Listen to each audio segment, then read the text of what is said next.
What up? It's your boy Willie G. In this video, I'll be taking a look at a report from the Associated Press regarding the National Highway Traffic Safety Administration's investigation. Wow, that was a mouthful. Into the automated driver assistance systems of more than 100 automakers and automated vehicle companies. I'll be going through the entire article and providing commentary along the way. But before we begin, be sure to subscribe to the channel and tap the bell to be notified of all the latest content as soon as it drops.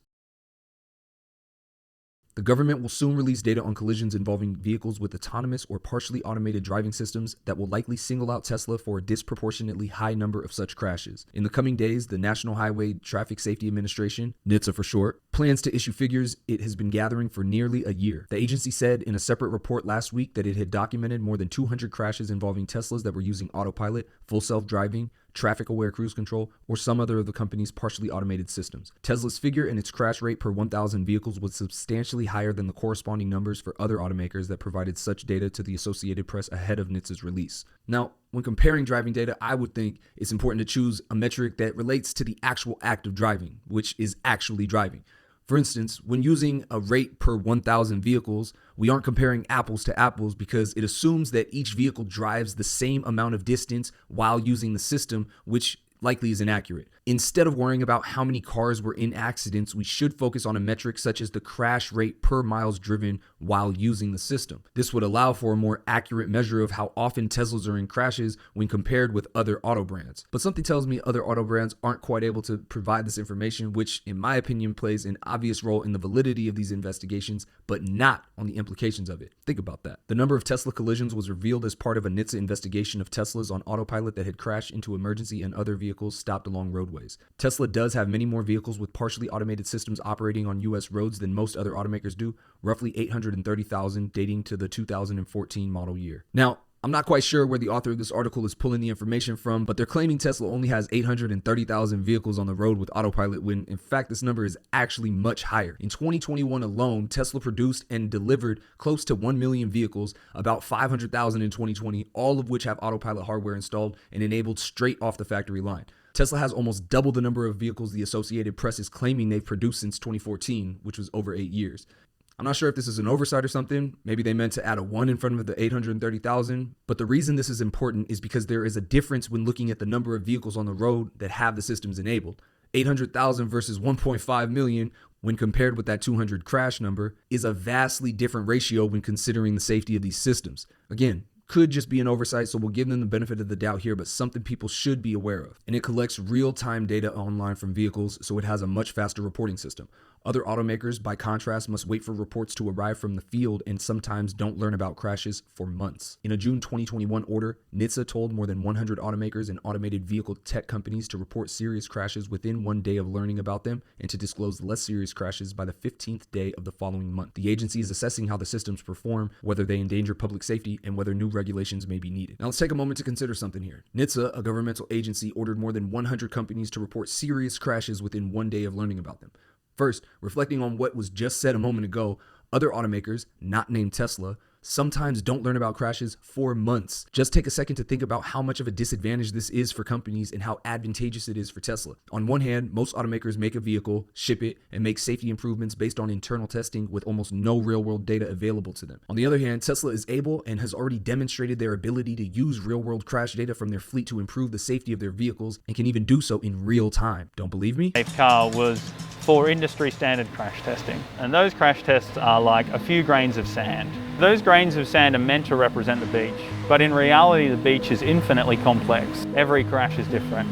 With emerging technologies, there are new opportunities. Now we can look at the real world and design for that. We're the only car maker in the world that has a fleet of well over 1 million cars on the road, fully instrumented from a sensing perspective. We can know exactly where the seat is, we can know where the steering wheel is, we know if they're belted, we know when the airbag deployed exactly to the millisecond. We know exactly what our fleet of cars is being exposed to out there. The richness of data we are collecting enables us to develop safety beyond the stars and beyond the ratings, and for situations which is simply not picked up by the regulatory rating test that we and all other car makers are doing. General Motors said it reported 3 crashes while its Super Cruise or other partially automated systems were in use. The company said it has sold more than 34,000 vehicles with Super Cruise since its debut in 2017. Nissan, with over 560,000 vehicles on the road using its ProPilot autopilot assist didn't have to report any crashes, the company said. Stellantis, formerly Fiat Chrysler, said it reported 2 crashes involving its systems. Ford reported 0 involving its Blue Cruise driver system, which went on sale in the spring, though Ford wouldn't say if there were crashes with less capable systems. Now, I think it's important to decipher the difference between the technologies being offered amongst various companies. Obviously, I've spoken at length about Tesla's systems offering in past videos and have even demonstrated FSD beta in action, so if you'd like a more in-depth look at that, check the card in the corner or link in the description. So I won't spend too much time on Tesla, but essentially their autopilot and FSD beta technologies are the most robust in this industry. They handle highway on and off ramps, speed-based lane changes, as well as city street navigation, which is currently only available in the beta version. Now, as for other companies, let's take a look at some of their offerings. Nissan,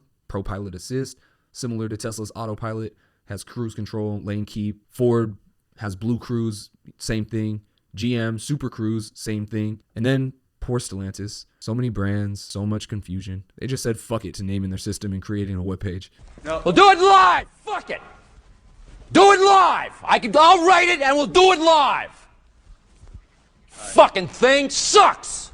The point is, these other systems are limited in their abilities and where they're able to be operated. Mostly highways and only certain portions of those highways that have been pre-mapped. But because Tesla allows their systems to be used in more places, they also tend to be used more often by drivers, which gives more credit to the fact that Tesla vehicles are involved in crashes far less frequently than others while using the automated systems. GM said the 3 crashes weren't the fault of Super Cruise. It also reported 2 crashes that happened before the June 2021 order, a spokesman said. Several automakers and tech companies, including Toyota and Honda, declined to release their numbers before the NHTSA data is revealed. And now a live look at Toyota and Honda. Fuck it! A message was left seeking comment from Tesla, which has disbanded its media relations department. NHTSA wouldn't comment on the data Tuesday. Raj Kumar, an electrical and computer engineering professor at Carnegie Mellon University who studies automated vehicles, said he wouldn't be surprised if Tesla was found to have had a high number of crashes involving its driver assist systems. Tesla, based in Austin, Texas, stopped using radar in its system and instead relies solely on cameras and computers, a system that Raj Kumar calls inherently unsafe. Now, if Mr. Raj Kumar was in front of me, I would ask why he believes a system that relies solely on cameras is inherently unsafe.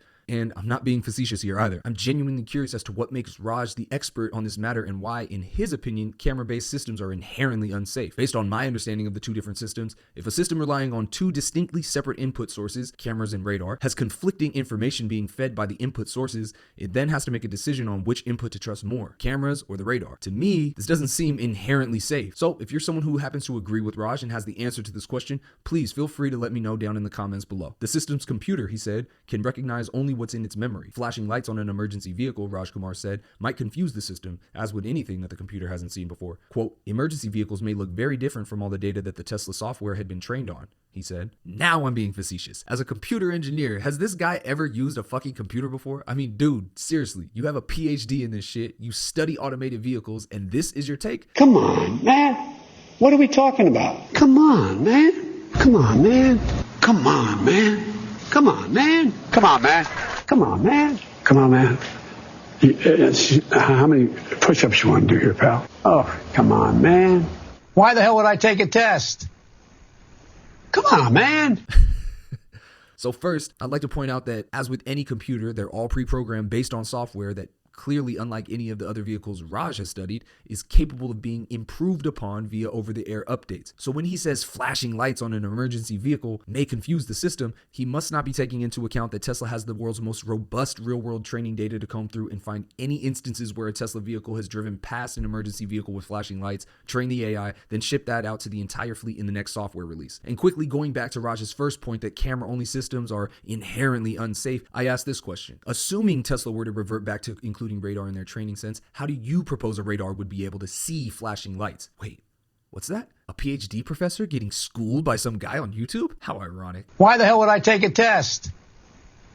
Come on, man. In addition to the publicly released crash data, NHTSA has sent investigative teams to far more incidents involving Teslas using electronic systems than other automakers. As part of a larger inquiry into crashes involving advanced driver assistance systems, the agency has sent teams to 34 crashes since 2016 in which the systems were thought to have been in use. Of the 34 crashes, 28 involved Teslas, according to a NHTSA document. Again, just a guy on YouTube here, no degree in mathematics or anything. Just curious, if the number of vehicles on the road from one company with driver assist technology far outpaces the number of vehicles from all other companies who also have their driver assist features, wouldn't it seem likely that the company with the most cars is likely to have the most crashes? I'd also like to point out that NHTSA has sent investigative teams to incidents in which it thought the systems were to have been in use. Now, I'm just wondering what would make them think that? Is there anything to suggest I don't know, maybe in the shitstream media perhaps, that Teslas are overwhelmingly targeted for the safety of their autopilot system, which could sway the public perception of the company and its offerings? No?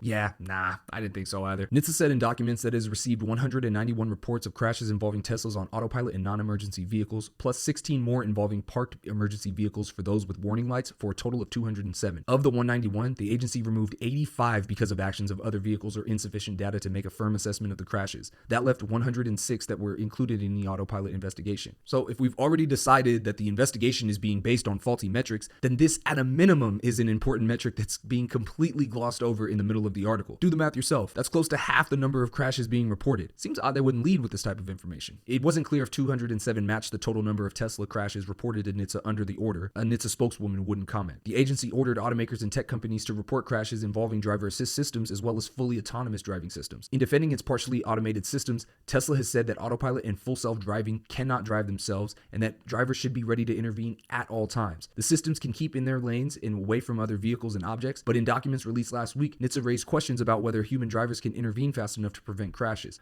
Yeah, I'll take that one. They can, as long as they're paying attention. Tesla's full self-driving is designed to complete a route on its own with human supervision, with the eventual aim of driving itself and running a fleet of autonomous robotaxis. In 2019, Musk had pledged to have the robotaxis running in 2020. Tesla's autopilot driver assist system detects hands on the wheel to make sure drivers are paying attention, but that's inadequate, Raj Kumar said. By contrast, systems such as GM's monitor a driver's eyes with a camera, he said, to make sure they're looking forward. God, again with this fucking Raj Kumar character. It's obvious the Associated Press needed someone to validate their claims, and you were the knucklehead they picked. Man, you don't want to end up looking like a knucklehead. That'd be terrible. So that does it for this one. I hope you all enjoyed this video. If you found this useful, please be sure to like, subscribe. Don't forget, tap that bell to be notified of all the latest content as soon as it drops. Thanks for tuning in to The Willie G Show. Catch you on the next one. Peace.